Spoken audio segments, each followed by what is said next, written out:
So team, we might or might not have heard the results pyramid before, right? But our programming and our experiences create our beliefs, which drive our actions and give us the results. Now that's for us and our prospects at the same time. They've been programmed from years and years of experiences that, hey, after the home tour, I need to price out the home.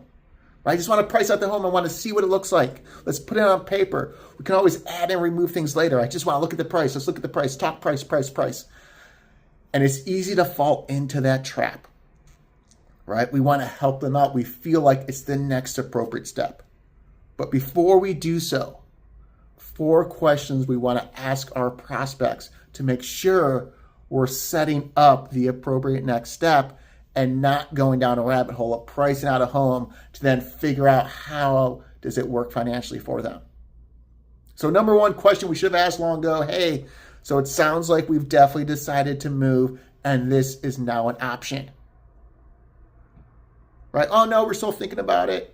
Great, well let's talk about that. Or hey, yeah, we decided to move and this probably isn't an option, but let's just price it out just because.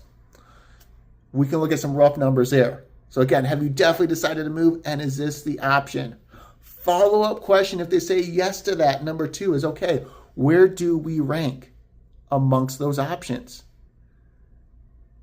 Right, where are we in the rankings? And hey, what's deciding those factors? Let's dig a little bit deeper before we price out the home. Question number 3, hey, price aside, is there anything else preventing you from moving forward today? Right? Price aside, anything else preventing us from moving forward today?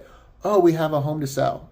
Oh, we need to talk to so-and-so. Oh, we need to get our realtor involved. Great. That's the appropriate next step before we start pricing out a home and start talking about moving forward on those next steps and closing. And last question, that could be our first, is, hey, what are you trying to accomplish with the price out? That notion of, hey, paint done for me. What are we trying to accomplish? Oh, we just want to see what it looks like. That way, see if we can afford the home. Right? Want to bring something back to our lender. Perfect. Well, let's talk about the numbers first and affordability and see if it even makes sense and we can give some rough estimates. So keep those questions in mind before we start diving deep into price out. Because again, we can go down a rabbit hole and then we're starting to figure out, hey, how does it make sense financially for them? So don't forget to ask some questions before we start to kind of dive deep. We want to help, we want to solve. But again, what are we trying to accomplish? So look forward to seeing you guys out in the field. And as always, you got this. 1, 2, 3, let's go.